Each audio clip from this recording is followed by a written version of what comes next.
Ouais, alors l'objectif du projet est de reconstituer des habitats subnaturels, je dirais, qui se sont raréfiés sur le territoire. Donc, au lieu de replanter des haies, de recréer un talus, on va profiter de l'opportunité que sur le site de la Baluzée, nous avons produit une quantité importante de branchages morts, c'est-à-dire qu'on appelle des rémanents.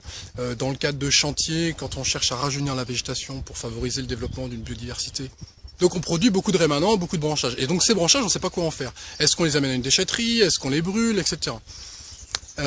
Donc l'idée là, c'est de se dire, bah tiens, est-ce qu'on peut pas valoriser ces rémanents en les entreposant le long d'un linéaire qui pourrait reconstituer une haie dans le futur, et ensuite on laisse la nature faire son œuvre. C'est-à-dire que on va entreposer les haies, enfin entreposer les rémanents, donc recréer un talus qui va permettre en fait d'emprisonner naturellement toutes les graines qui arrivent par le vent, les animaux, etc. Et donc sur un temps relativement long, c'est-à-dire, je sais pas, 10, 15, 20, 30, 50 ans, eh bien on va avoir une reconstitution naturelle, une régénération naturelle de la haie.